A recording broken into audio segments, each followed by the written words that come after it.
Texas Chainsaw Massacre was a renegade movie, and you didn't know if you could trust these filmmakers. But it felt like something dangerous, it felt like something forbidden, and it did leave a mark. There was something about it that just felt like evil. It's one of those like blurry memories because I think it was so terrifying. I felt like I was paying the ultimate price, which is to be punished by a movie that really terrified me to my core.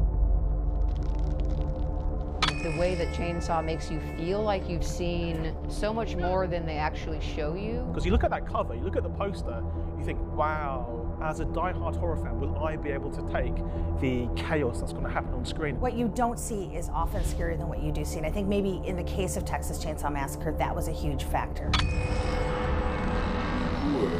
À chaque fois, ça va arriver, moi, ça va être... It was just really unlike anything else I'd ever seen up to that point, and it certainly made a massive impact on me. If this movie came out today, it would still be bold. There is one or two or maybe three movies that break the genre's back, that redefine the genre. Y el mundo en realidad, cuando Massacre en Texas irrumpió, no estaba listo para la masacre que se venía. Stop! Stop!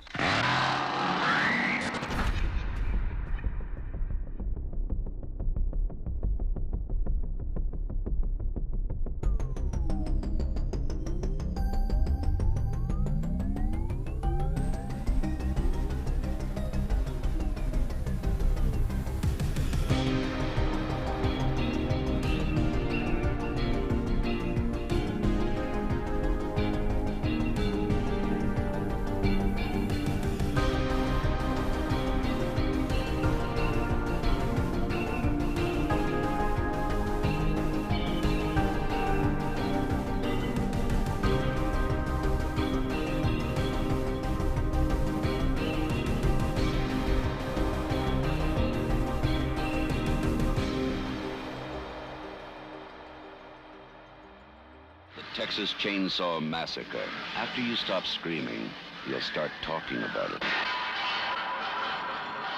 Growing up, Texas Chainsaw Massacre was one of the two films that my mom was like, no, you're not allowed to watch. You could watch anything else, but you can't watch Texas Chainsaw. When I was 12, 13, when I was trying to consume every horror movie I could find, you know, when I discovered horror for the first time, and it felt like this complete forbidden thing that you were not supposed to watch. I had pretty good parents. They'd let me watch a lot of horror films, but there was no way they were going to let me watch something called the Texas Chainsaw Massacre. I remember my older friend telling me there's a movie called The Texas Chainsaw Massacre. It was a legend before I saw it, right? You know, there are certain titles and certain films, and just that title, it had the inelegance of a newspaper headline. I thought he was lying. I was like, there's no movie with that title. That sounds too extreme. By its very name, your expectations are of something really grotesque. I had in my mind an idea of what this is. It was an absolute gore fest full of chainsaws, everyone getting sliced up. It gave you the where, it gave you the what, and it gave you the how.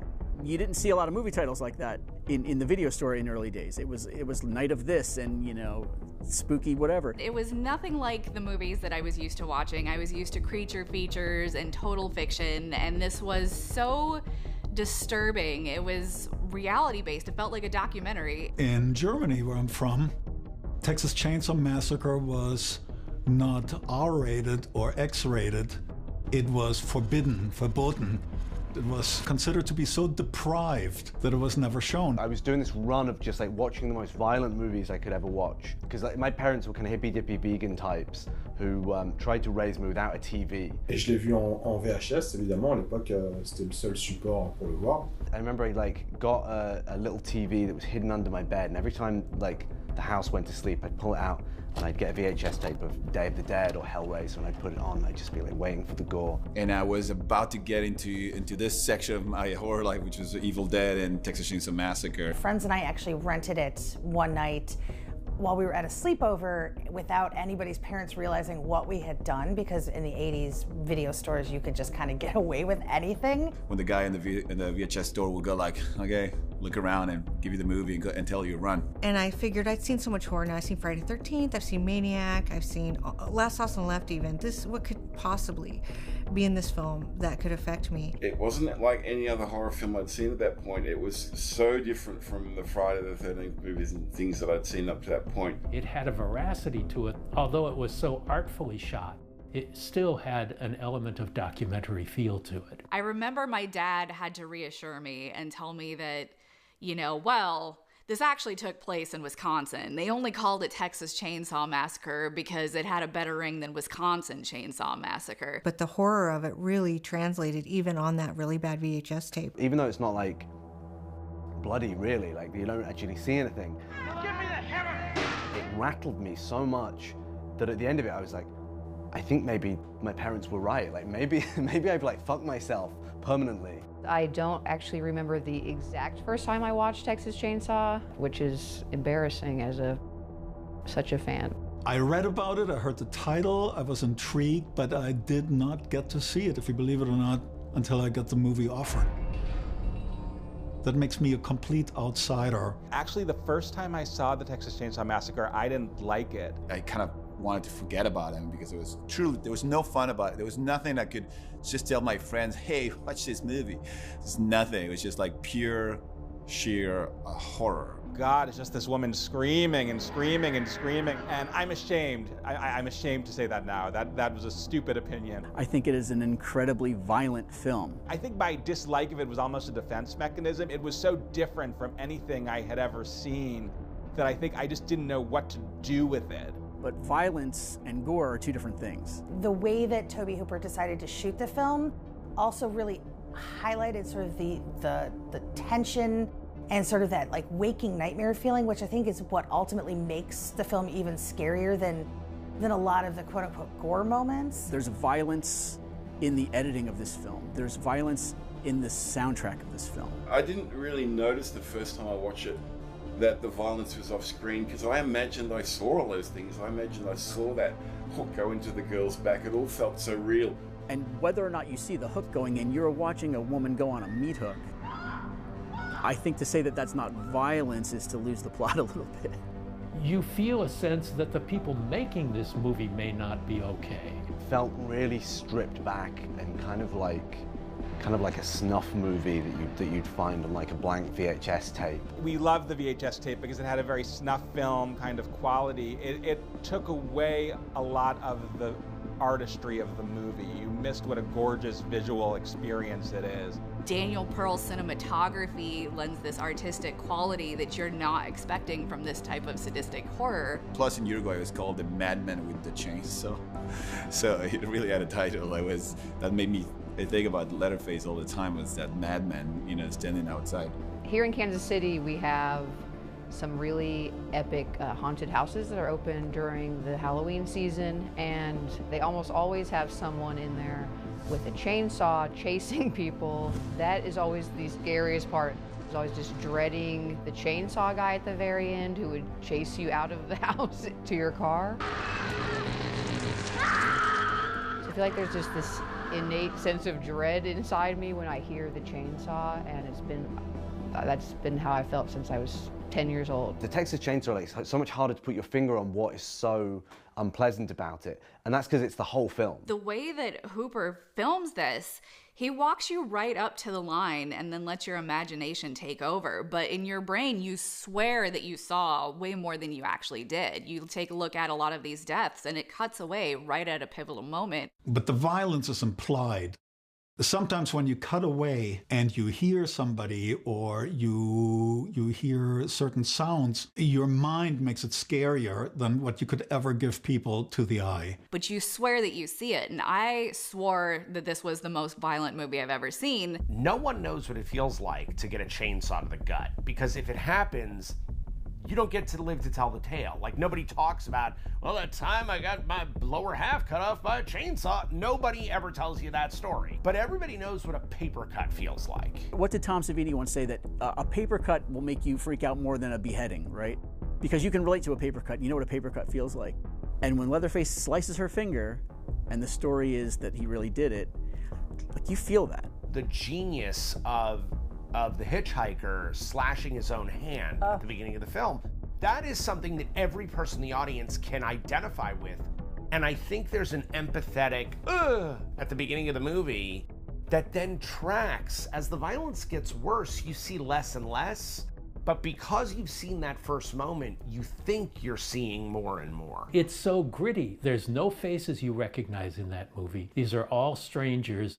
You've never heard of the people who made the movie before. There's nothing fun about it or like cute about it. Because that imagery of Marilyn as Sally at the end just soaked in blood, screaming, I think that singular image is what set the tone in terms of how that movie was perceived by everybody. Originality is a factor that is important, I think, for movies. And most of the classics, what they had, going for them, it was they were super original at the time, right? Es cierto que Masacre en Texas es relativamente una historia sencilla. Soy de los que piensan en realidad que no necesariamente un gran guión hace una gran película.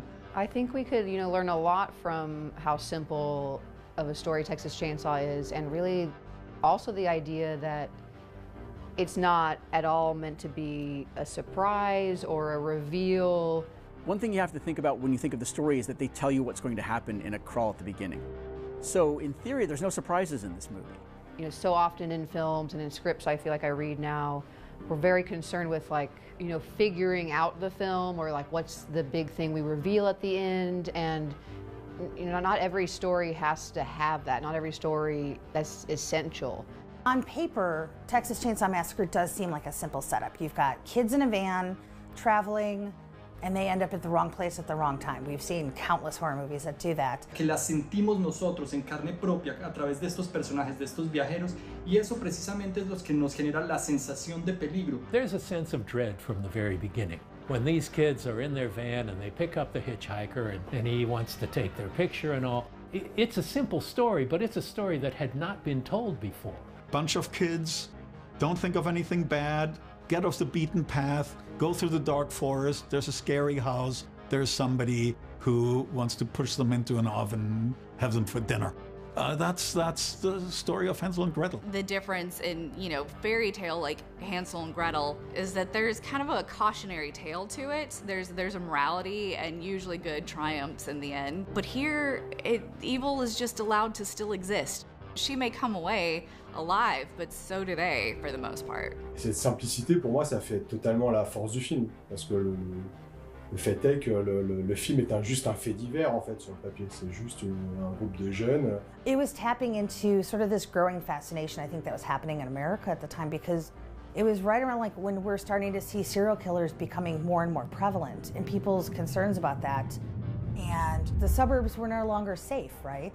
It was inspired by Ed Gein, of course, but it's really far afield from the Ed Gein story. And so I remember probably about 10 or 11, I actually looked up Ed Gein and I was like, oh my gosh.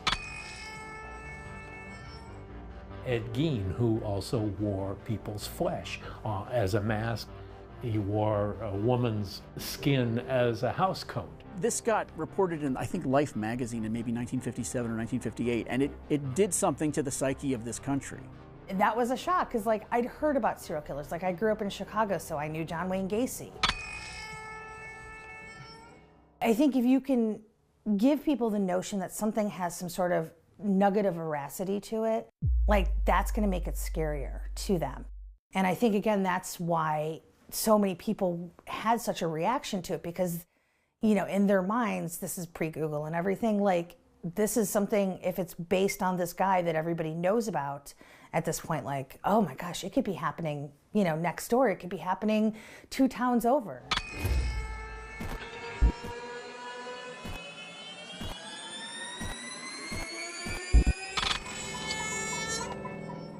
Leatherface's house looks somewhat like Ed Gein's house. His House of Horrors, and it is that Life magazine piece. They did double-page spreads of just the horrible things that were in his house. I think really informed what Bob Burns did with the Texas Chainsaw House. He went all in on that. He made furniture out of bones. He made the lampshade out of human skin. It looks like he walked into a crime scene. There's just something authentic, just chillingly authentic about what Bob Burns creates for the house. I think one of the first of Gein's murder victims that they found was hanging and gutted from a meat hook in the back of his house. That kind of inspires the imagery of Pam being hung from the meat hook. The idea that somebody ended up in the clutches of this madman in this spooky old house where he had his mother's cadaver in a bedroom and he tortured them and killed them and turned them into furniture. I mean, that's all real. We've seen it sort of, based on a true story, kind of abused a little bit over the years. But I think for 1974, I think that was like a pretty bold thing for Hooper to set out to do. And again, I think that's why it was so effective, and I think that's why people showed up for it. This is a guy who is desperate to be a different person. Most horrifying of the stories that came out about Ed Gein was that he'd made a suit out of women's skin because he wanted to sort of become a woman. And I think this is something that's sort of underreported about Leatherface, actually, is that he's part of a continuum of pop culture trying to get its head around a man who wants to be a woman. And I think it's, super problematic, of course, but the idea that so many of our horror characters stem from a straight person's sort of perverted idea of transness, ultimately, I think, and you see it with Norman Bates, you see it with Leatherface, you see it with Buffalo Bill, and I think we're still getting our heads around the legacy of that. Derailing what horror films had meant until then. There's a reason they keep making movies about Ed Gein. There's a reason. Because what a fascinating subject this guy is, at a time period where that was seen as the most important thing, wanting to change your sex, wanting to be a different sex. So here's this character who is this very bullied, broken person who is lashing out on society. Robert Bloch did his very genteel version of the Ed Gein story with Psycho, which in its day was the Texas Chainsaw Massacre of 1960. A very highfalutin director decided to make a horror film that went beyond what anybody else was making at that time. So in 1974, Tobe Hooper was our Alfred Hitchcock. But what's happening also in 1973 is the news is suddenly showing you things that you didn't see 5 years ago on the news. You're seeing war atrocities. You're seeing people setting themselves on fire. Culturally, this is a new thing, and the news isn't sure how to deal with it, and so they're showing it. And the film sort of acknowledges that with the radio broadcast. There's like this apocalyptic radio news broadcast happening at the beginning of this film. Health officials in San Francisco reluctantly admit they may have a cholera epidemic on their hands. It is like almost cartoonishly apocalyptic. It's all bad news. When Texas Chainsaw Massacre was done, where it took place at that time was no man's land. It was barren. It was not part of the typical civilization we normally would see in movies and that we normally live in. Texas, their motto is "Don't mess with Texas." Don't you trash that Texas highway. Don't you throw it in the road. Don't you mess with Texas. Don't you mess with Texas. And that it runs all the way through the Texas Chainsaw Massacre. Something about Texas that's really interesting that you don't necessarily see in other states is that it is really its own character. It's just so vast and desolate that I think people get lost in it and kind of swallowed by the terrain. Going down the wrong road in the rural South is just primal. It's fairy tales. It's Hansel and Gretel. One of the things that was so effective about it was just that tremendous sense of isolation and the oppressive heat. And that type of isolation in itself is scary. If you really are on a road trip in the middle of nowhere and something goes wrong, you really are very far away from anything. I mean, some of those towns don't even have gas stations. So that's very real, that part of the film. I've never been to the American South, so I only know it through these movies. Countryside America, countryside, you name it, any other country always felt the same to me. And it just gives you that sense of like anything goes and you're helpless. You just at the mercy of whoever you encounter and whoever owns that piece of land where you're standing, right? There's also a culture there of isolationism. Leave us alone. You don't belong here. That's what makes it terrifying. It's like when society won't come to the rescue, you're just completely on your own and isolated. Right? That feeling of like nobody's coming to help. The cavalry's not riding over the hill. Et avec donc des communautés, avec des habitants qui sont très éloignés les uns des autres. Et donc du coup, ça suscite beaucoup de fantasmes sur justement qu'est-ce qu'il y a dans les régions reculées. If you've ever driven through Texas, you'll see like a house out in the distance and you're like, what's going on there? Because we're so used to urbanization, we're used to suburbs, we're used to everything being so close that like to live that way almost seems like, it just seems like the antithesis of what, modern day America is. So it's kind of like going back in time, and that is definitely scary for a lot of reasons. The idea of you run out of gas, that might be the end of it for you. You've got to go to some shack in the middle of nowhere. These these people that society has kind of forgotten, pushed to the fringes. So there's this sense of the other, like that there's something like that the people who are poor are gonna suddenly somehow come for us and tear us to pieces and eat us.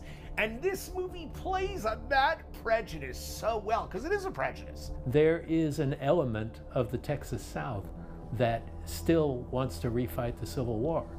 And there are people living in these old 100-year-old houses who have not evolved with the times in any way. Toby Hooper lui-même le dit. Moi, dès que je sortais d'Austin, je tombe sur des villages abandonnés, des villes mortes, ça fait peur, quoi. Et il dit, moi j'ai peur des fois de me perdre dans ces endroits-là, quoi. He took a bunch of city kids and put them in an area where your education don't mean nothing here, boy, right? And gave us that sense of, you know, you make this high tower, your pretty high white tower in the city, but when you come down into the country, all that learning ain't gonna save you. And that kind of cliche of the South as being a place that's opposed to progress, and people in the South are very angry about progress, that manifests itself in the Texas Chainsaw Massacre. But now the characters are angry about technology, and they're angry that machines have made them lose their jobs at the slaughterhouse. There's something really fascinating about the landscape, because I think, you know, there's a lot of texture there in terms of sort of the wildlife and how things grow. It's like the Australian outback, you know, it's just that the environment becomes scary into and of itself because it's just so hostile. Everything feels wild out there. Like, I think that's, again, it's something you see highlighted in the movie when there's a part where they want to go off and go into the swimming hole, and the swimming hole, it's been grown over. That doesn't happen in everyday America, but it happens in Texas. There's a pride of the American South, particularly Texas, that we're better than anything, anybody. You know, don't mess with Texas, don't mess with me, I'll fuck you up. So I think there's just something in the air in Texas that makes it just have that sort of off-kilter feeling that lends itself really well to this kind of a story about, you know, this chainsaw-wielding madman who wants to carve up young people that just happen to be driving by. And I think that lends itself to the fear of the unknown. Nothing is scarier than what you don't know, and you can just project your imagination onto large swaths of Texas land. The shame, however, and there is a fallout to this, is that mentality is what kind of keeps further dividing us. There's a mentality in that I think is a little dangerous, but as a filmmaker, sure is effective. Because the truth is that some of the nicest people you're ever going to meet in your life are in those tiny little towns who will suddenly open up their doors to you and feed you. I mean, they might be feeding you, you know, the corpse of the last person who came through town. Don't eat the barbecue. Right, no barbecue. No barbecue. Grits are fine, no barbecue. You know, a great story is always hard. To create great characters, which usually make for a great story, is even harder. Something I learned in recent years was that Chainsaw was the first horror film about teenagers, which is something I never, you know, like consciously realized. It gives American audiences for the first time a youthful cast, and then proceeds to carve them up one at a time, which, I mean, seems so obvious now and seems so overdone now, but revolutionary in 1974. Each of them had a personality. These days, each of them has a trope. Ils sont pas en train de se dire, attends, il faut qu'il y ait le mec cool, il faut qu'il y ait la nana un peu machine, débrouillarde, il faut qu'il y ait la stupide, etc. Non, non, tu sens que chaque acteur amène sa touche personnelle. It is the most motley looking group of people, right? Like, you've got a real, like, that is a group in that van. First time I saw it as a 15-year-old, they all seem like, you know, sort of adults or grown-up kids. Now, yeah, as an older man, you look back and they're just kids. And it's one of the only times you see, I think, hippies as the cannon fodder. They don't have a lot of time devoted to dialogue where they're kind of expressing who they are, but you learn just enough. I think one of the reasons that like characters like Sally and Franklin stand out is that there is a naturalism. Like, I think these days when you watch a horror movie and you sort of see these group of young people come together, and I don't say this because I dislike this, but a lot of it feels more polished, where this is just like kids hanging out in a van reading about astrology from a book, and like just having like these sort of nothing conversations where like These days, it's almost like you have to get sort of like these little moments of like exposition through that have to feel like relevant, or these big aha moments. And there weren't any really big aha moments in any of those scenes that you see with them in the van. Like, it was just a bunch of kids hanging out. And I think that's what sort of unsettled me in my adult viewing of the film, is that these are just good kids going to check on their grandfather's grave. And it sucks. It sucks that they fall into this trap. And I do believe it's a trap. I think that somewhere in his brain, Hitchhiker knows if he digs up the bones, the relatives come, right? That's why he's got a backyard full of cars, right? It's people coming to check on these disturbed graves. There's something so existentially rattling about the fact that it's not because of their behavior. It's not because this one was being slutty or this one smoked pot. They are good kids doing a good thing for their family, and they cross paths with absolute horror.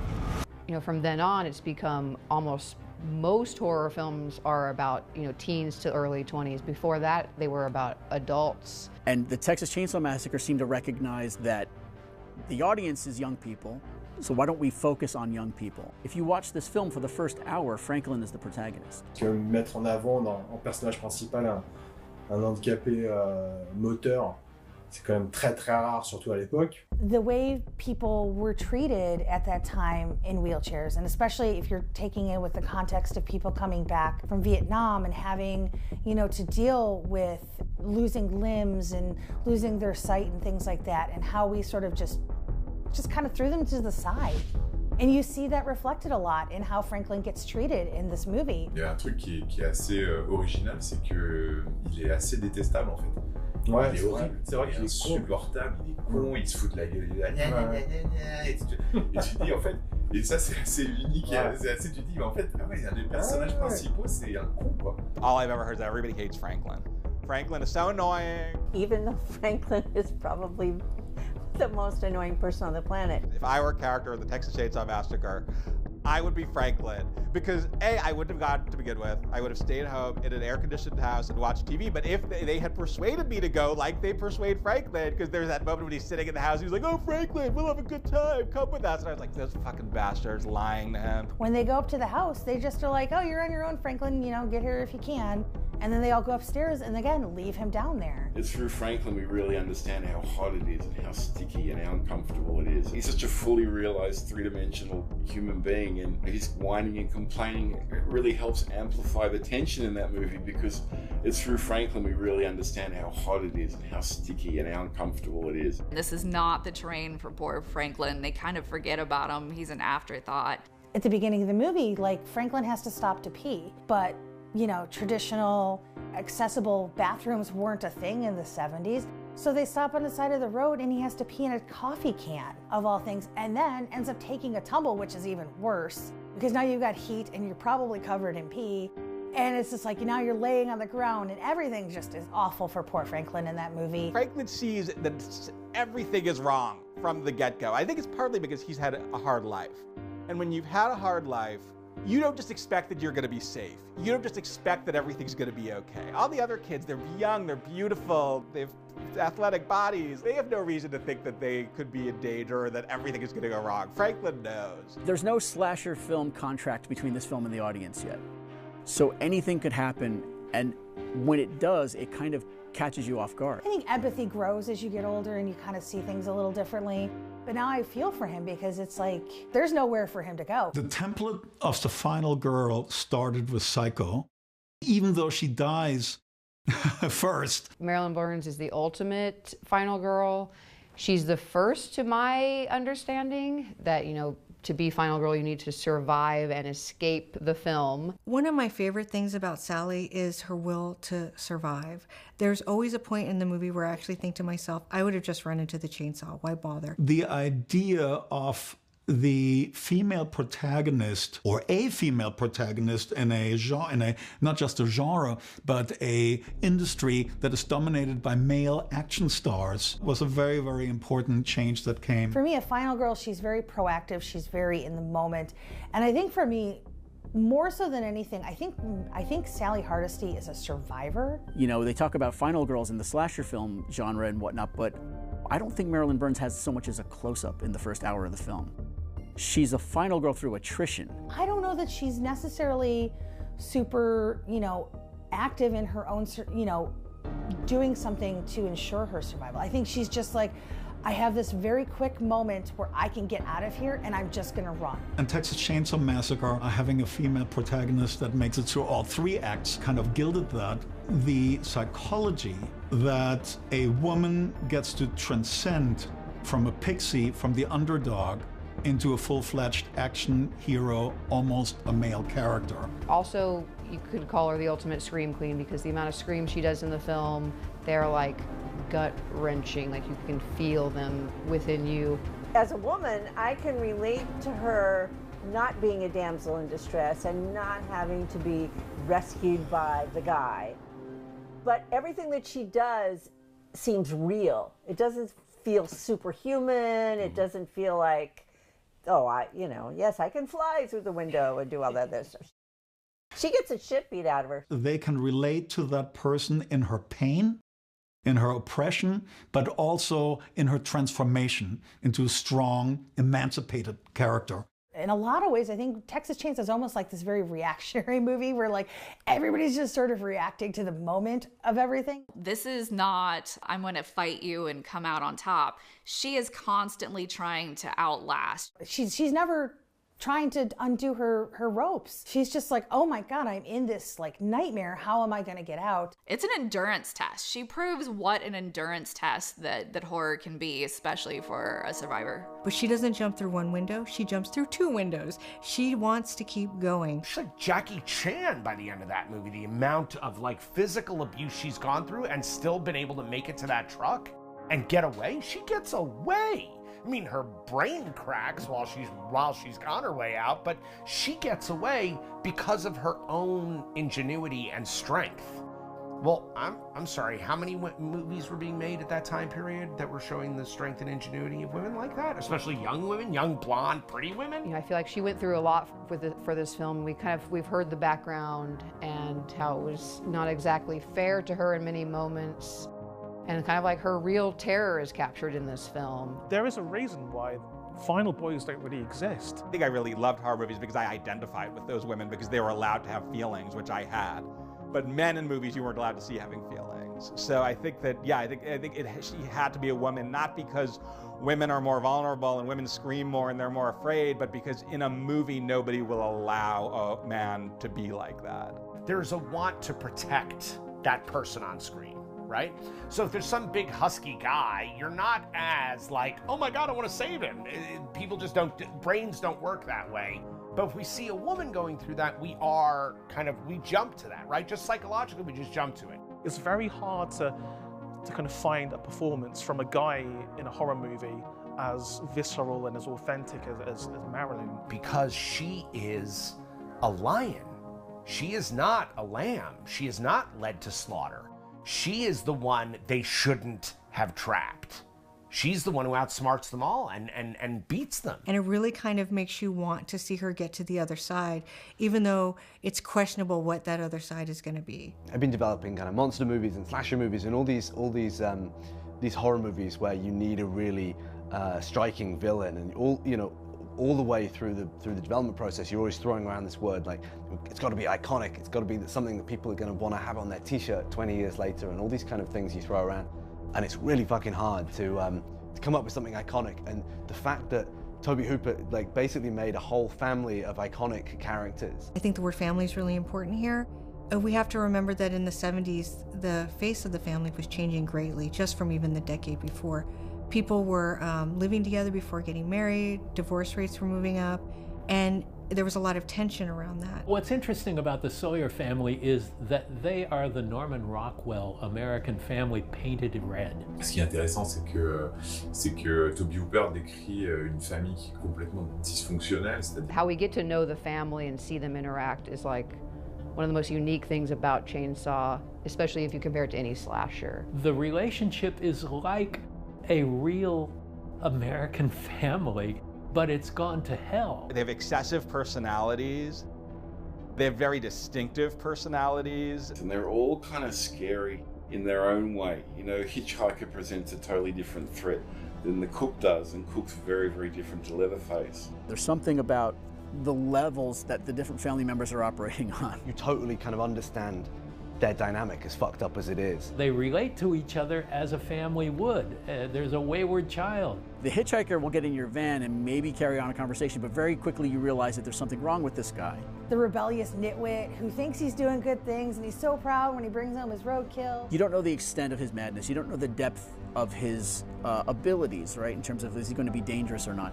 And that van ride is a perfect first course in this film of like, we are in trouble, and gives you a sense of how ill-equipped these people are to navigate even the slightest danger. C'est-à-dire avec l'autostoppeur.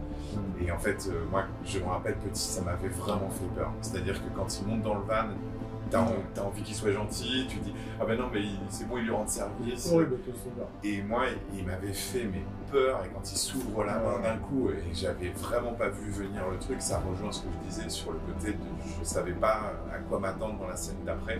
The first thing that hits me hard is when the hitchhiker cuts him.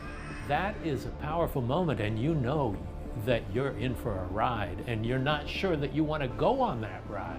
And this hitchhiker is so believably frightening and, you know, feels like an innocent himself.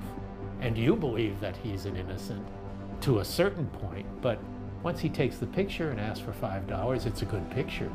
You know, it's like, oh, this is getting scary. But when he actually cuts and draws blood, all bets are off. You don't know what these renegade filmmakers are capable of, and you don't know what you're going to see and if you can take what you're going to see. I'm stealing this quote from Trevor Henderson, who designed Siren Head. He said, the scariest creatures or the scariest creations are the ones that teeter on being silly. Your first instinct is like maybe to laugh or to smirk. All of the Sawyer family in Texas Chainsaw Massacre, they're dialed up to that point of ridiculousness, where if it wasn't so horrifying and so kind of claustrophobic, and in another setting, they'd be a freak show. Well, the original family, to tell you the truth, was my least favorite part of the movie. It was almost a disconnect. It seemed too zany. It made me not feel like I was really there. I wasn't inside his head any longer, or it wasn't that one-shooter perspective, visceral experience anymore. I felt like I'm looking now from the outside inside the goldfish bowl. And to me, when that happens, I become aware of the fact that I'm watching a movie. The cook is fascinating because he's a functioning member of society. He has a functioning job that fits right in with the town. He warns the kids, you don't want to go there. To me, what he represents is that whatever stranger you're interacting with in an unfamiliar place, you don't know what's behind that person, and you don't know if that person is bad news or not necessarily. Which certainly ties into the 70s serial killer of it all, because those guys moved freely through society and would, you know, got away with what they did because people trusted them, right? So the cook is really a great type in terms of that for me. He's a guy that you have no reason to mistrust.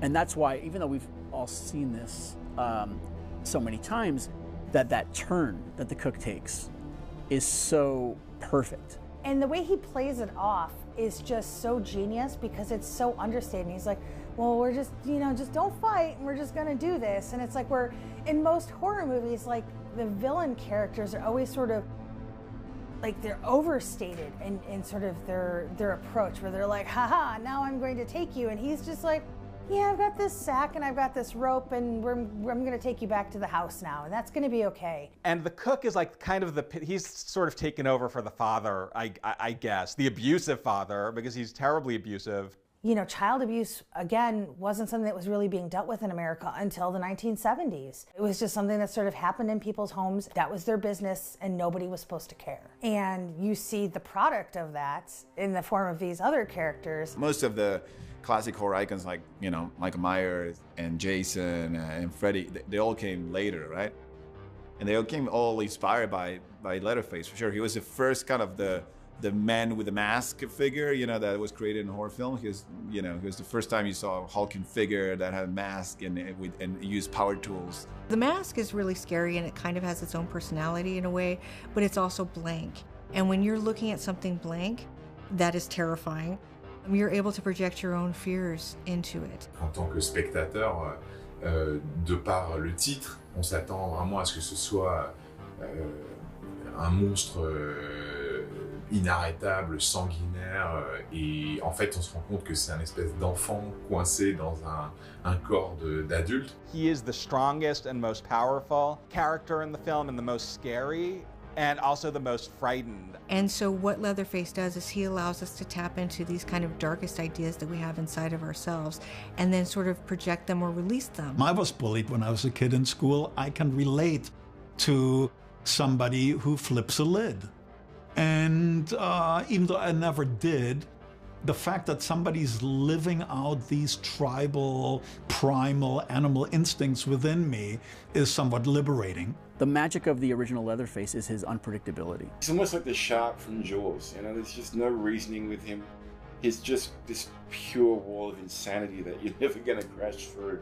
When he shows up, there's no telegraphing Leatherface, there's no shadowy anything, and he shows up fully formed for the first time, and he's doing his thing. He's jarring, he's unpredictable, he's unknowable. You just see this big hulking guy, you know, with either a mallet or a chainsaw, and he's just inflicting pain, right? That's what his function in that story is. Leatherface doesn't even have a name. You know, Leatherface is just unstoppable brutality. He's Frankenstein's monster. He doesn't know his own strength, and he doesn't understand his own viciousness. He doesn't understand the monster inside of him. He also hurts. You know, he whines when he's reprimanded and he's sorry. When you think of the great horror icons out there, I think honestly, Leatherface is the only one I think has some humanity to him because he's a product of his situation. This is not a person that was born this way. This is a person who was built this way. Even though Ed Gein had been adapted in Psycho and in Deranged, Leatherface is unprecedented. You have no idea what he's about, what he wants, why he is the way he is, and the film is not going to tell you any of that. I think one of the best things about horror movies is that they're these perfect vehicles for social commentary, because I think sometimes when people go to the movies, you know, whether it's intentional or not, like they don't want to go to be preached to, they want to be entertained. You know, what horror does so well, it's a little bit of a Trojan horse. Because it can be viewed a number of different ways.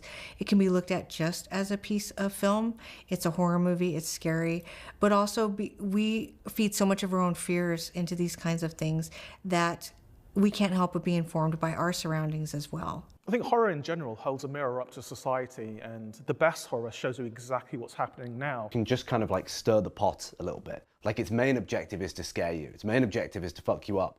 And so it's able to just take the temperature of what's going on at the time. At a story level, horror movies have to be quite thin usually. They you don't have a lot of time to develop complex themes and characters. You know, the audience walks into the theater and they want to be scared off the bat. They just don't, you know, they want to be scared right away. So usually that puts pressure in the story to just get going. I think Scorsese called it smuggling. Like if you make a genre movie or an exploitation movie, it's so much actually easier to put a message in there than to make a message movie. Because you can't play a message movie at the drive-in. What that does eventually, the less you say, you become that mystery guy on the party having a smoke in the corner, doesn't say anything, and all the girls fall in love with him because they don't know who he is. I think horror have managed to do that thing where you don't say anything, you just present all these ideas, and the audience will just fill it with, you know, and the critics mostly would fill it with like meaning and will find these things. You know, I think Texas Chainsaw Massacre is exploring the idea of disenfranchisement. The slaughterhouse has become mechanized. Manual labor is no longer required. I think he's exploring a little bit of those ideas of disenfranchisement, and when you're left to rot out in the Texas sun, you slowly start going insane without any purpose. Once that lifeline, that job's taken away from you, well, you know, they're going to direct that energy somewhere else. Es el sur contra el norte, es el liberal contra el conservador, es lo primitivo contra lo moderno, el campo contra la tecnología o la tecnificación, es lo rural contra lo urbano, básicamente es la educación contra la falta de cultura. Filmmakers, even without realizing, inject themes into their movies, even without thinking, they're just talking about that because they just come from you and your experience and your reality, and clearly, you know, Tobe Hooper and Kim Hinkle were going through something in those times that made him talk about those things. You know, they didn't believe in the system anymore either. Like, that's why they put that sign at the beginning that claims this is a true story, because they were saying the government is lying to us all the time, let's lie as well. You know, we were coming out of Vietnam, we were coming out of Watergate. In any organization, The man at the top must bear the responsibility. That responsibility, therefore, belongs here, in this office. I accept it. Nobody trusted anything anymore. You know, there was sort of this disillusionment that existed in America in the 1970s. I think that's what horror can do, and horror is like just a better metric of what's going on at the time than any other genre because it's the most immediate of all the genres. Growing up half my life as a vegetarian and vegan, off and on, I can't help but see this like vegetarian allegory in the film, in that in the beginning of the film, Franklin describes how the cattle are killed and all the rest of the kids are like, we don't want to hear about that. And then they go on to be killed in that exact way and eaten. I believe it was Guillermo del Toro said, like after the first time he had seen Texas Chainsaw Massacre, he didn't eat meat for like a year or something like that. And in some ways, I think you could even argue that the movie is sort of this statement about vegetarianism and how, you know, where is this stuff that we enjoy eating? Like, where does it really come from and what are we doing? And Chainsaw was one of those films where I think when you're the video store kid in the 80s, you're renting everything. But as you rent everything, you're starting to recognize, oh, this is not like these. This is doing something else. This is doing something more. There's a craft happening here. There's a seriousness happening here that it maybe isn't happening with Microwave Massacre.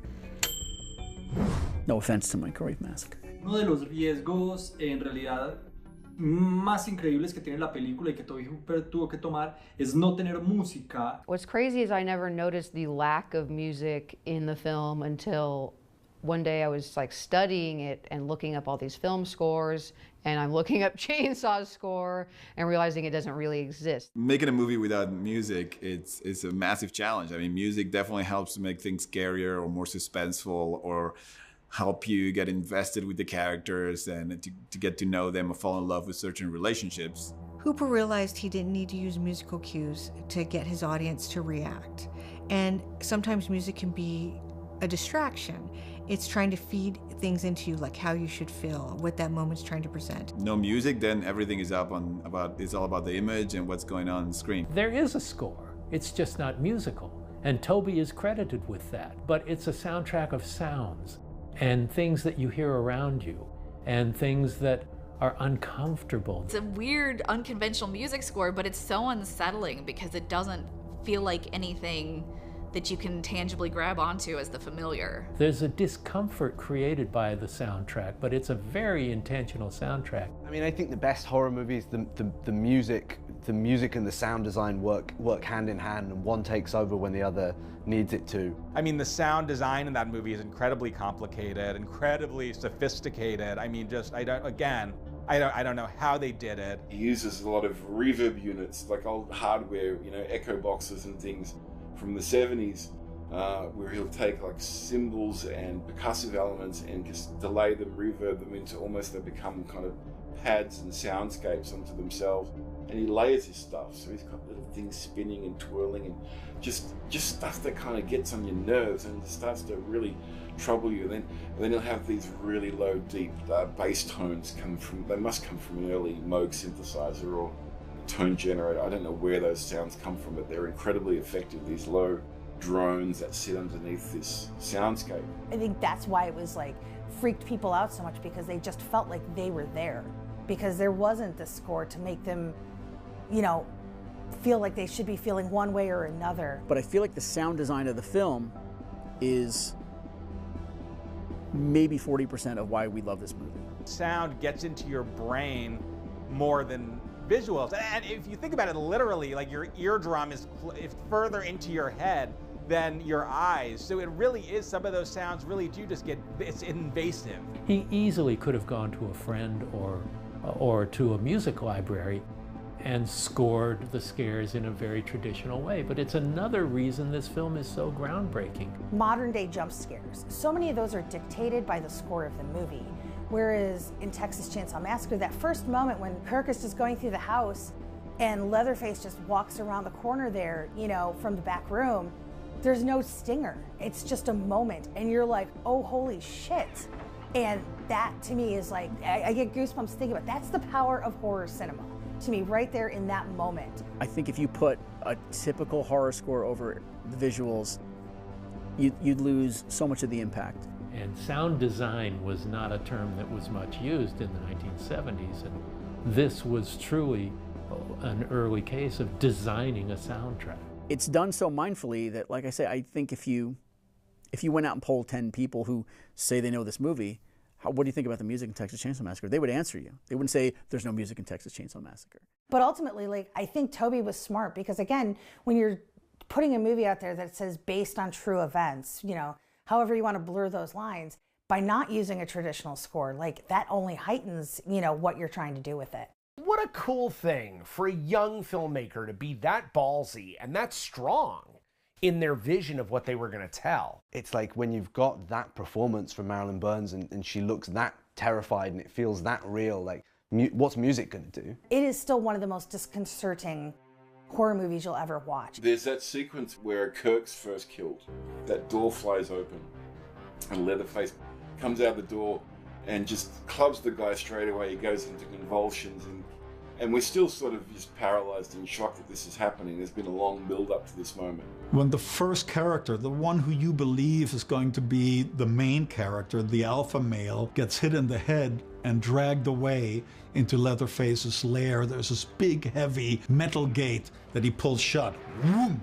And you have no idea what happens behind it. That, to me, was iconic, right?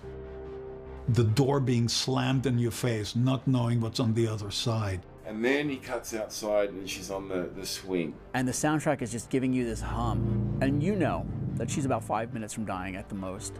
But that slow dread, that soaked in sunlight dread of her walking over to the house to go check it out. Pam getting off the porch swing and walking up to the house, which is so iconic. It's the really low dolly shot of her iconic red shorts. And the film is remembered so much for being so raw and so real feeling, but I don't think that should be mistaken with, like, it doesn't, you know, look like a documentary. It's not like handheld or anything like that. It's very smooth. Like the photography is incredibly, like, pristine.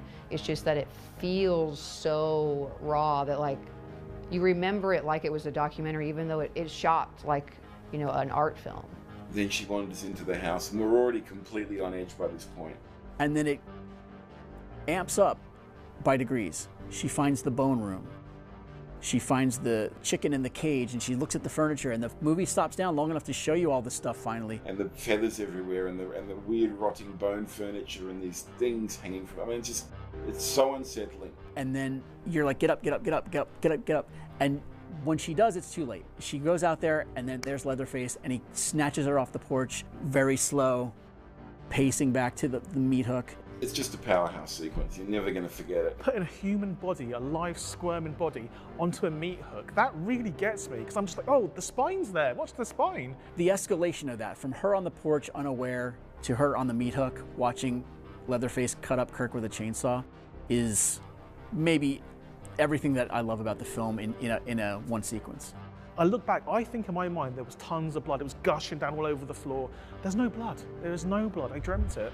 And I think for a scene to make me think it was more gory than it is, it must be magic. Maybe up to that point in my life watching horror films, I don't know that I've ever been quite as scared and distressed as I was in those, 3 or 4 minutes. I think it speaks to the horror that is Texas Chainsaw Massacre and how Toby mounted it. For whatever reason, the daylight stuff is always more horrifying to me than the nighttime stuff.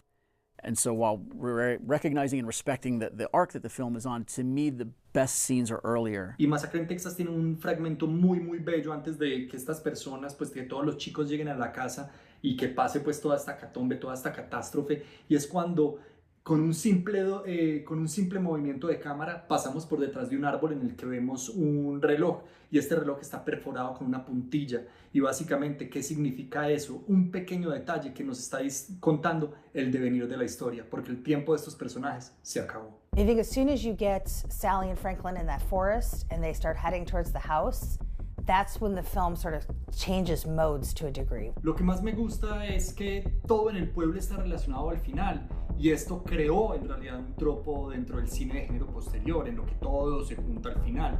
Se junta la familia y comprendemos el modus operandi precisamente de toda esta familia. You don't really know that the guy at the gas station is involved with it. You know, maybe you sort of suspect that the hitchhiker might have something to do with it, but you don't really know that there's this whole family and this whole kind of institution that exists where these people have all these plans on how they're going to kill people who come through. And it's so significant because you kind of know.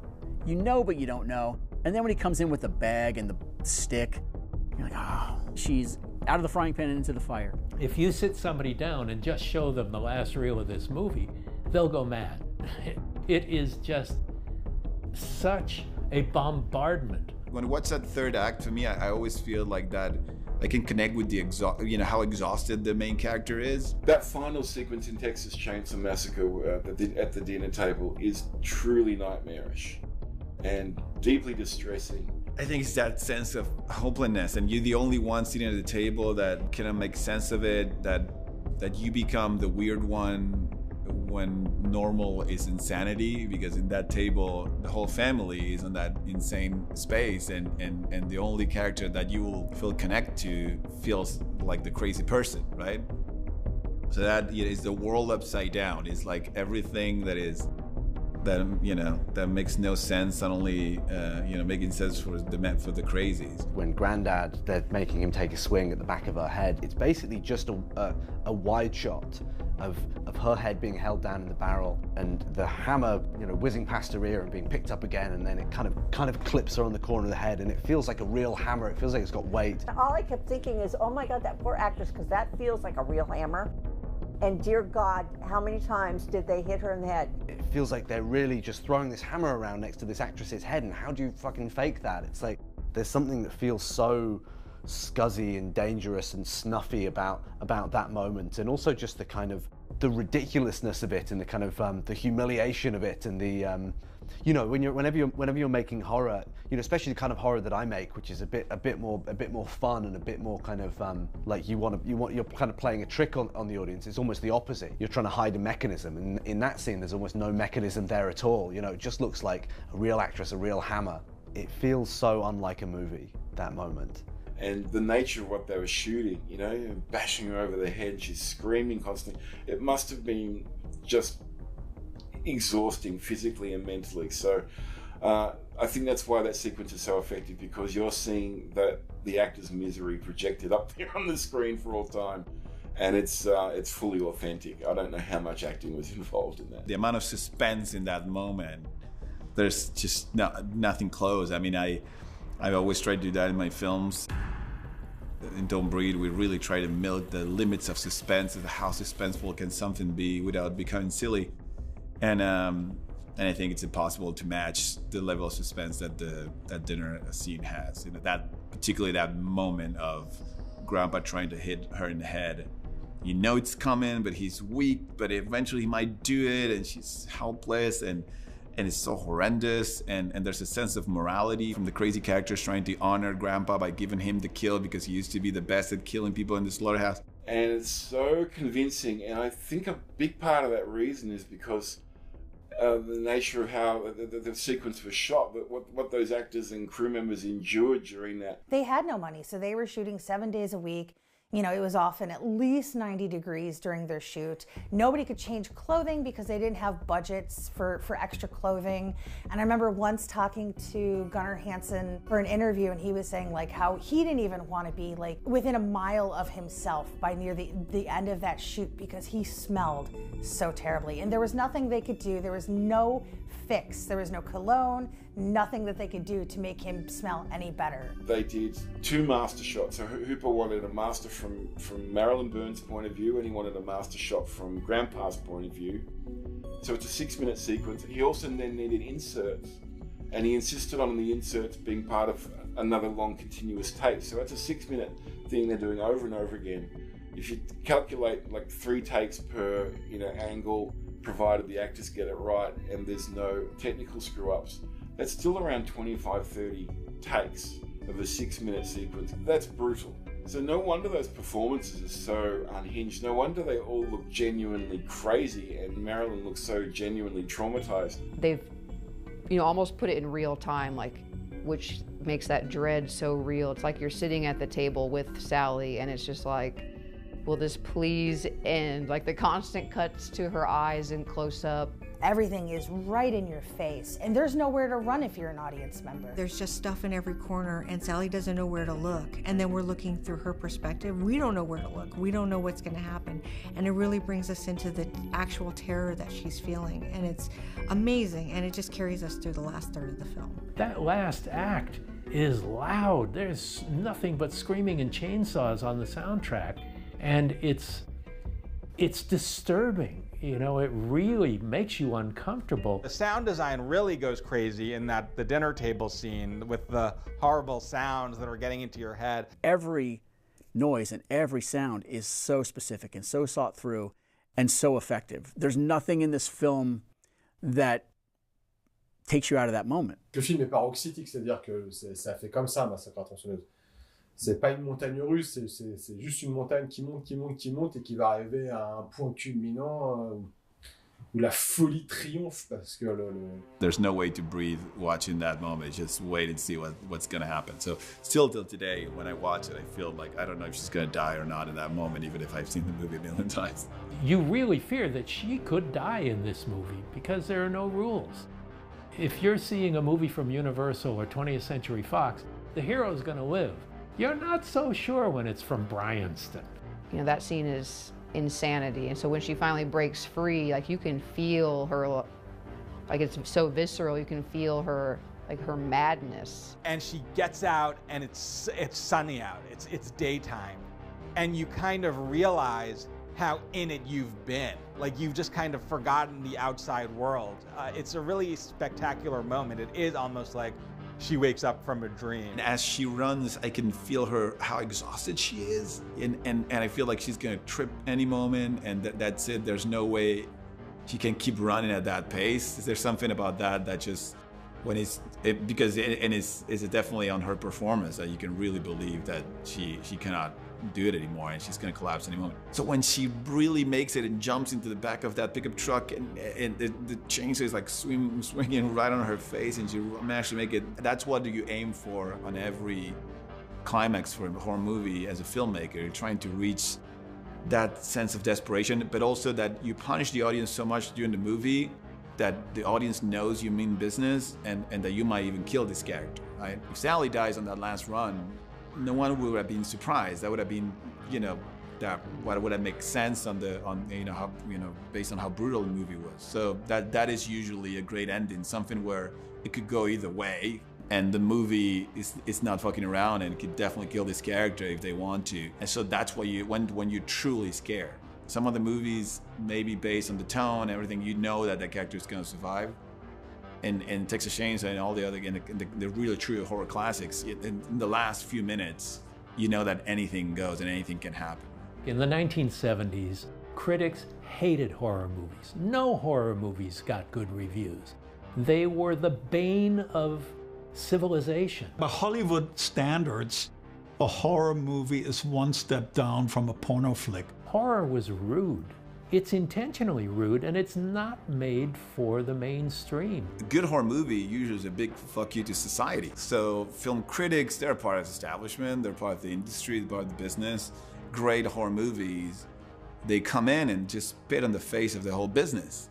So there's no way the business is gonna take it kindly and goes like, yeah, great film. They're just gonna go like, nah, this is unnecessarily, we don't want this. There needs to be a learning curve before the rest of the world gets on board with what something achieved. And that goes back to Dracula, that goes back to Freaks. That's always been the case. Horror has been a ghetto for, so long in terms of critical respect. I think one of the reasons that a lot of critics at the time might have bumped on it, and that there's that quote from Ebert where he says this is an unnecessary movie, is that I think the primary function of this movie is it wants to make you feel before it wants to make you think. But I think what's interesting when you look at film critics of yesteryear, and I love Roger Ebert, even though the fact that I never agreed with him on horror movies. I think maybe 5 times I could count on my hand. that I was like, okay, he gets it. Like he was never kind to horror movies. And honestly, that's okay. It makes me a little sad that he didn't understand sort of the craftsmanship that went into these things and would immediately sort of dismiss them on the surface level. I think it's the fate of movies like this to not get recognized out of the gate. That as an audience or as a culture, we have to sit with them for a little while. They simply wouldn't have ever seen anything like this before. This would have come like a bolt out of the blue. This absolutely unhinged, deranged movie. They would have had no frame of reference for seeing anything like this before. So I have no doubt that it upset a lot of critics and probably deeply traumatized a lot of critics. Son estudiosos, pero precisamente los estudios se basan en algo ya conocido, en lo que ya está empleado y de cierta forma en lo que ya fue creado. Pero ¿qué pasa cuando algo que no se conoce llega transgrediendo las reglas? El crítico de cine en realidad no sabe qué está viendo, porque no está preparado en un principio. This movie makes you feel awful. You know, it makes you want to have a shower afterwards. And how do you justify that? But it's totally valid as an artistic statement. It's one of the greatest things that cinema could do. There was not a horror critical community at that time who could appreciate that. To this day, we don't know how much money this movie actually made because of Bryanston. So you'd think if you're not going to make money, at least they can get some recognition out of the deal. But they were denied that as well. You know, there's a sense of elitism there. They were like, oh, another horror movie. And they sat down and they refused to take the film at face value. We don't know how much of a legacy something's going to have until obviously way after. And maybe people just thought it was a throwaway film. It was just for drive-in theaters. I remember being a kid in the 80s, and even at that point, like, Texas Chainsaw Massacre was still sort of seen as this grimy, grindhousey type movie. Some of the actresses had a hard time finding work just by association with this movie shortly after. Terry McMinn famously didn't want to have anything to do with this movie for a number of years, and probably only around the 40th anniversary you'd start to see her turn up at conventions and be open to hearing what this film meant to people. Gunnar Hansen had a very sort of difficult relationship with it as well. And I don't know if that would have been changed if, you know, someone like Roger Ebert recognized the film for what it was at the time. Critics get things wrong all the time. They're only human, and you can't blame them at the time because it's their opinion. Hindsight's always going to be 20/20, and that is so true in the world of film criticism. Like, you know, we don't know what we're doing. We're just out there reacting to stuff, and if you're going to like it, you're going to like it, and if you're not, you're not. It's a confrontational movie, and I think that these are very emotional responses in that initial wave of critiques, and that's what happens. It's not until much later, when you've calmed down, you maybe reappraised and rewatched to see what it's saying, that you're like, yes, this is a classic. Part of the reason horror movies are embraced by young people is because they are renegade cinema. These are movies you don't want your parents to embrace. You know, just like heavy metal music or whatever. You want something that's yours and is not polite. And I think that's one reason that people, when they see a horror film that sticks with them when they're young, it stays with them for the rest of their lives. It accomplishes everything it sets out to do with brilliance and unparalleled terror. It's a challenge for every filmmaker who's made a really successful first film to come up with their sophomore movie. Particularly with something like Texas Chainsaw Massacre, it was so original and so incredibly intense and unlike anything else, and it's just so effective. He made a classic film, and this often happens with people who make a classic film in the beginning of their career. How do you follow up with that? When you make that film, what's your follow-up gonna be? Like, what do you do for a second act, right? And the idea of sophomore jinx, every good filmmaker has got one great film in them. No matter what, there's one great masterpiece. If you're blessed or tremendously talented, or the fates look after you in the right way, maybe you have 2 or 3 masterpieces. The problem is, Toby grew up in a period of time that produced Francis Ford Coppola, Steven Spielberg, you know, Hal Ashby, amazing filmmakers who kept having these incredible moments in film, right? You know, after the success of Texas Chainsaw Massacre, I think honestly, and I say this with total love, I think Tobe Hooper was often his own worst enemy. But also, when you're an independent filmmaker out of Austin, Texas, your dream is to go to Hollywood and make movies. You don't think about the compromise that goes into that. So he does this remarkable thing, but here's this guy who's, in Texas. He's not in LA. He's not a wheeler dealer. He's not a guy from New York. He doesn't have a silver spoon. He didn't go to the best film school. It's none of that kind of connective tissue, right? He was so anti-studio, and he was a wild, he just wanted to go out and make these crazy wild movies. Eaten Alive was an attempt to recapture what happened in Texas Chainsaw Massacre, but it's not the same thing, and it was a job. It was not something that he'd originated himself. What's really interesting about where Hooper went after the Texas Chainsaw Massacre is that he ended up doing television. It's not as long of a time period as you might think between Texas Chainsaw Massacre and the Salem's Lot miniseries, which I remember as being event television. And it wasn't some cheapy anything. It was like a big deal when that was happening. And that was maybe his first big swing. He'd done Eaten Alive, which, he at least got to make Eaten Alive in Hollywood. Salem's Lot was felt like his toe in the water for a bigger world. And then you're only 4 years away from Poltergeist at that point. William Friedkin was the first Hollywood filmmaker to discover him with Chainsaw and try to open doors for him to make movies at Universal. And he'd done The Funhouse and he'd done some other things, and I think he got kicked off The Dark. That relationship didn't pan out, and he wasn't really making Hollywood movies until Poltergeist. And then everybody tried to give credit to Steven Spielberg on Poltergeist, when the credit is equally shared. I was on the set when that film was being made. I saw Steven sitting on the dolly and behind the camera and saying, we can push into a 2-shot here. And I saw Toby calling action and cut, and I saw Toby doing the pre-production that is so important to a director's job in a movie. There's the controversy about Poltergeist, but I think that's a lot of journalists who don't understand how film sets work, frankly.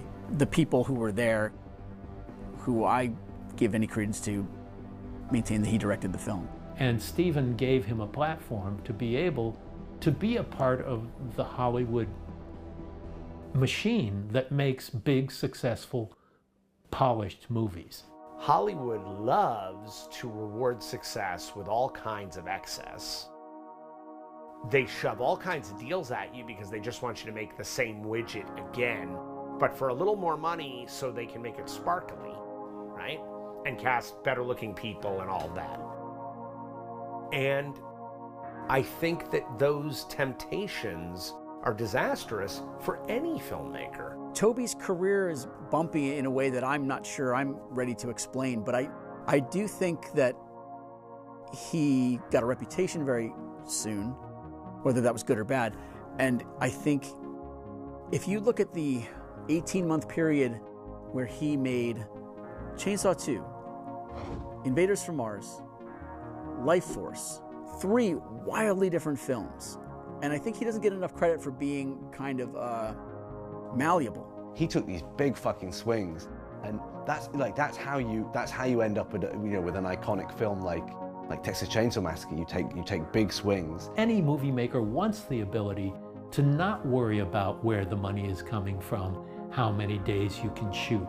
If you can keep production going, you don't think about how hard it is to live in Hollywood and try to be a part of that machine where it's all based on big hit movies. An independent movie could go out there and do modestly well, make $3 million on a $100,000 investment, and that's a big success. You make a $3 million box office gross on a Hollywood movie, you may never work again. So it was a complicated place to be. But I've seen even friends who get a hit and they get a lot of people talking in their ears and a lot of people shoving candy under their noses. And that happens. It just happens. I think all of these guys, the masters of horror, I think they all became collectively known as, all had their own individual arcs. And some of them peaked early. Some of them never stopped. Some of them kind of went where the wind took them. And I'm not sure what Mr. Hooper's total deal was, but he seemed down for anything. You want to be able to make a good living, making good movies and that sort of thing. I don't think he fought that. I think he embraced it. I think he felt that he could make Tobe Hooper movies in Hollywood. And that was a tough thing for him to do. He did it and he didn't do it. You know, when you make movies for Canon in Hollywood, it's not like making movies for MGM in Hollywood, and I think he discovered that to his dismay.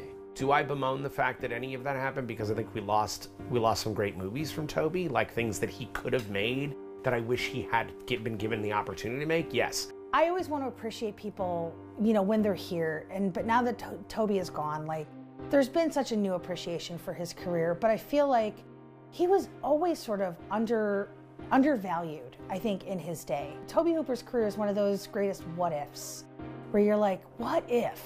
You know, what if they had set out to do a Texas Chainsaw, you know, sequel just a few years later, even before the sort of phenomenon of, you know, horror sequels? It makes me a little sad because, again, I think he's somebody who had such great skill and never quite got the due that he should have been given while he was here. The Toby that I knew was gentle and lovely and soft-spoken and very kind, and an amazing guy. So it's amazing that he was able to come through whatever hell and whatever demons he had to battle. And by the way, we all battle them. Like, we all have our demons, whatever that happens to be, whether it's, you know, substance or whether it's bad marriages or taking ourselves too seriously, or the terror of being an imposter, which every filmmaker goes through that. Toby was no imposter. Toby was the real deal. For a couple years, it would be hard for me to even say Toby's name or speak about him without tearing up. You know, he was a great guy and a good friend, and I'm doing it now. It's painful. He should still be around, and the circumstances that he was under for the last couple of years of his life led to an early demise that never should have happened.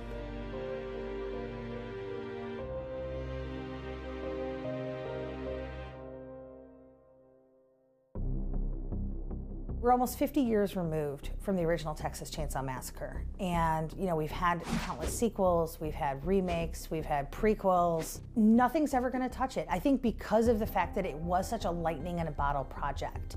Because they weren't overthinking it. They were in the moment, they were just running and gunning it, like, to make this movie the best that they could with the resources that they had. But they definitely don't make them like that anymore. They, you know, no one had a great time making that film. You know, like Tobe Hooper said, like, everybody hated me by the end of the film, which is a sentiment I can definitely subscribe to. That has happened to me as well. And not to say that it's the right way, but, like, you know, you've got people, you know, people looking out for actors and things like that. Everything feels a little safer these days. Nothing about Texas Chainsaw Massacre feels safe. Like, this is probably the least safe horror movie you're gonna get. But they're all doing it for the sake of love of film, and that's what you can see of that film, that everybody was committed to tell that story and work crazy hours and from Monday to Sunday. And that translated into the film, the true exhaustion, that there's real blood in the screen, that they cut his thumb for real just because blood wasn't pumping through the rig. So all the things that don't really happen anymore these days, it made for a, you know, timeless classic, I think. Texas Chainsaw Massacre is always going to be relevant, and it's always going to be something that really blows people away because it's still, after 50 years, very, very unique. No matter how many times I rewatch this movie, I can pick up something new every time. When a movie's a classic, it's a classic. And we will be talking about it 100 years from now. It broke ground. It was unique and different, and there are certain iconic things. The Exorcist, Rosemary's Baby, there's Psycho. There are certain horror films that just stay in the psyche for years and years and years. Texas Chainsaw is absolutely one of those. I think people don't understand with those kind of low-budget regional films, it really boils down to the people involved in the film, all of them, the film crew, the cast, giving 100% and then some to make the film work. And they have to be committed to everything that they're doing, and they have to do more. And the fact that he was able to pull together such a beautifully artistic and terrifying film with this group of people who were kind of new is a really amazing aspect to the film. And every time I watch it, I'm just really impressed with the passion behind it. We're talking about the birth of independent film, where you or I could go out, get a van with a bunch of, you know, film school students and shoot a movie that makes more money than studio fare. That was new. I think 50 years on, with all different trends and styles of horror film that have come, it's still a unicorn. there's still nothing like that film. It feels like a legitimate broadcast of madness. And that's what that movie to me is about more than anything, that feeling that the madness in the world, you could be caught up in it and victimized by it at any time. That's fucking scary.